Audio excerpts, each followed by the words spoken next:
tentando fazer alguma coisa que eu nunca fiz por aqui, criar um vídeo, uma série de vídeos de easter eggs e referências.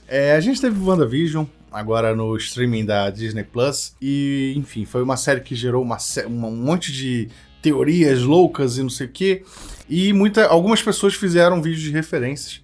Então, eu acho vídeos muito legais, não são vídeos de meros reviews, mas vídeos que trazem também conteúdos relacionados aos quadrinhos, diretamente aos quadrinhos, que aparecem nos episódios. E é isso que eu vou fazer aqui. Esses vídeos serão semanais de Falcão Soldado Invernal. Eu vou fazer um vídeo por semana, sempre na semana seguinte que o episódio passar, para reduzir a chance de entregar algum spoiler para quem ainda não viu. Então, normalmente, segunda ou terça, o episódio passa na sexta, então segunda ou terça esse vídeo tá saindo. Então esse é o primeiro vídeo de Falcão Soldado Invernal com meio review, meio easter eggs e referências. Vamos lá. Para começo de conversa, eu achei o início da série muito bom. Promete ser uma série de ação, com total foco em ação, né? Tanto Falcão quanto Soldado Invernal são personagens que são mais voltados para ação. O Bucky, ele desde o primeiro Capitão América, sempre presente, né, em cenas de ação muito boas e tal. E o próprio Falcão também, que no MCU, apesar de ter sumido, coitado, nos Vingadores de Guerra Infinita, é um personagem que também preza muito pela ação e parece que vai ser o novo Capitão América no futuro. Então foi um começo muito bom, foi um começo muito interessante. Essa série vai ser um pouco mais curta que WandaVision, vão ser só 6 episódios, se eu não me engano, mas eu acho que como vão ter episódios maiores, eu acho que vai ter muito mais conteúdo pra gente entender. Então vamos lá. No primeiro episódio, no início do episódio, a gente tem uma sequência de ação muito grande. Não é bem uma referência, porque é um negócio bem óbvio, mas a gente vê o Falcão usar o Asa Vermelha. No MCU, o Asa Vermelha é um drone que fica nas costas do Falcão. Ele já usou em outras ocasiões, né? Se eu não me engano, em Guerra Civil ele usa.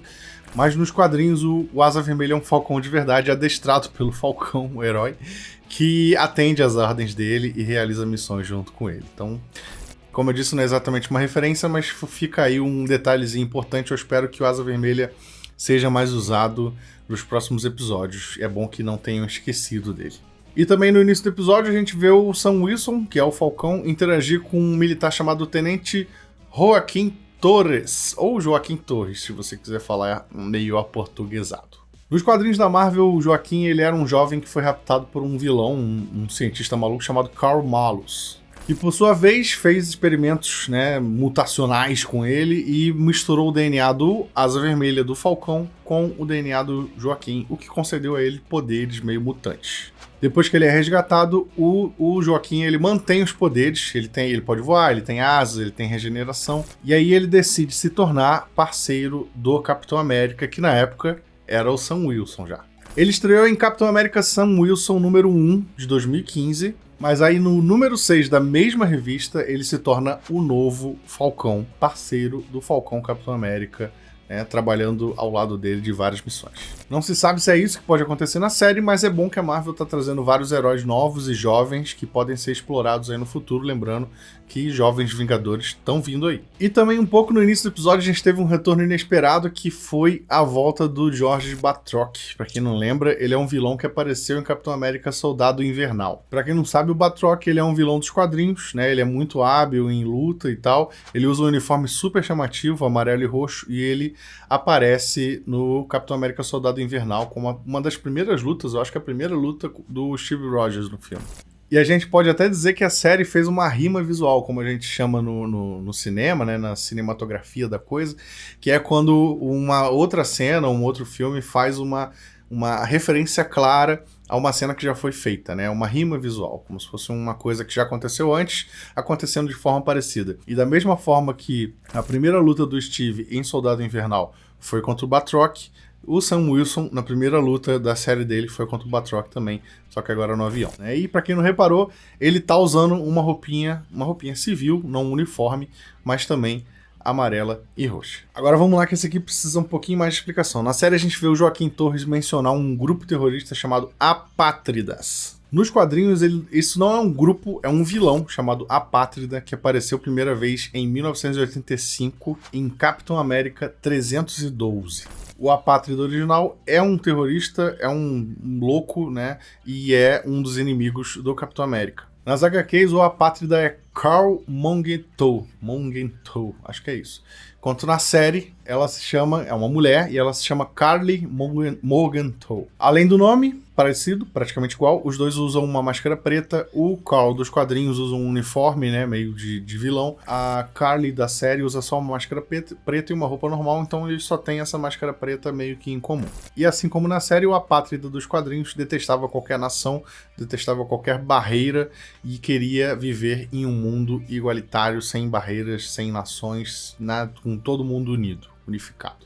Aí mais pra frente a gente tem uma cena numa exposição em homenagem ao Steve Rogers como Capitão América, e a gente tem uma série de referências pequenininhas ali, né, como o início da carreira dele como capitão, a gente tem detalhes sobre o blip, que foi o sumiço da galera, a gente tem detalhes sobre a luta dele contra o Bucky quando era Soldado Invernal, e tem detalhes sobre a última missão do Capitão América, que foi ele retornar as Joias do Infinito aos seus devidos lugares pelo tempo.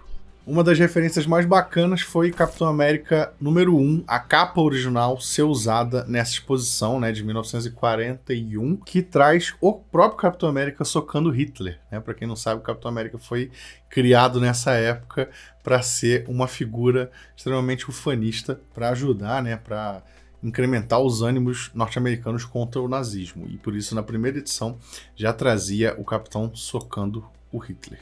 Mais pra frente também a gente vê o Bucky com uma lista muito parecida com aquela do Steve, quando o Steve saiu do gelo, só que é uma lista de pessoas que ele tá perseguindo, né, pra prender, pra levar à justiça. E a gente tem duas outras pequenas referências que não são tão importantes, eu acho, mas é legal de falar. A primeira delas é o nome de André Rostov, o Bárbaro Vermelho. Ele foi um dos primeiros inimigos do Homem de Ferro. Foi criado em 1963 e mais recentemente, não tão recentemente assim, ele foi preso pelo Bucky nos quadrinhos. Será que a gente vai ver alguma coisa assim na série? Não sei, vamos aguardar. E temos também o nome do Helmut Zemo, né? O Barão Zemo, que foi o vilão de Capitão América Guerra Civil. Não exatamente o vilão, mas foi, né, o personagem que botou os panos lá pra galera lutar entre si. Podemos dizer que é o vilão, que vai aparecer nessa série também. A gente ainda não sabe como e provavelmente vai trazer muitos problemas pra galera. E nessa mesma lista a gente tem duas pequenas homenagens a pessoas que trabalharam em quadrinhos do Capitão América e do Sam Wilson. O primeiro deles é Steve Whittaker, tá escrito aqui, que, se não me engano, é um colorista, e o outro é Len Kaminski, que trabalhou no roteiro de algumas edições do Capitão América, Sam Wilson. E aí a gente termina o episódio com uma cena que não dá nem pra dizer que é uma referência, porque é um negócio super óbvio, que é a introdução do agente americano, mas que na série ainda não é chamado assim, ele é chamado de Novo Capitão América, atente para isso. Nos quadrinhos ele estreou em Capitão América 323 em 1986. Ele começou a carreira heróica dele com o nome de Super Patriota. Depois ele se tornou o Novo Capitão América por um tempo, substituindo Steve Rogers, até deixar para lá esse rótulo que não era dele e assumir o nome de Agente Americano, que é o nome que ele leva até hoje. Na série e nos quadrinhos, o agente americano, que é conhecido como, né, o nome civil dele é John Walker, que também vai ser o John Walker no seriado, ele é conhecido, quer dizer, nos quadrinhos ele é conhecido por ser um pouco mais agressivo, por ser um pouco mais violento, por usar métodos não tão convencionais para lutar contra os seus inimigos. É provável que isso seja explorado um pouco na série também, a gente ainda não sabe, mas na cena que ele aparece, ele tá com uma arma na cintura, coisa que, apesar do Steve Rogers ter usado na guerra, ele não costumou usar nos outros filmes, ele usava mais o escudo dele. Então talvez ele seja realmente um Capitão América um pouco mais violento e isso traga algumas controvérsias aí pra série. Uma coisa que eu achei legal é que o uniforme dele imita bem, ou quase bem, o uniforme dos quadrinhos. É um tom um pouco mais escuro, nos quadrinhos ele usou um uniforme preto, aqui é um azul mais escuro, e as listras horizontais no peito, imitando a bandeira dos Estados Unidos. Pra finalizar, nos créditos, tem uma galera que percebeu uma coisa muito, muito, muito rápida, que aparece em algum documento nos créditos escrito Madripoor. Madripoor é uma ilha fictícia muito famosa no universo Marvel, fica ao sul de Singapura, e é uma ilha que é principalmente usada nas histórias dos X-Men. Mas, pode tirar no Cavalinho da Chuva, eu duvido que vai aparecer X-Men ou qualquer tipo de mutante nessa história, tá? Isso pode ser a Marvel preparando o terreno para daqui para muito tempo, então é possível que eles usem Madripoor com algum personagem famoso que exista por lá também, mas eu duvido muito que vai ter X-Men, então eu não colocaria minhas fichas nisso, tá? Vocês podem apostar. Ah, e uma última coisa que não chega a ser um easter egg, mas lá no início do episódio tem uma brincadeira que o Sam Wilson fala que estão espalhando fake news e falando que o Capitão América tá numa base na Lua, né? Ou Steve Rogers. Foi uma piadinha, mas ao mesmo tempo não parece ser uma piadinha tão jogada gratuitamente, porque a gente sabe que a Marvel tem muita coisa da Marvel que acontece na Lua. Por exemplo, a base dos Inumanos, ela é na Lua.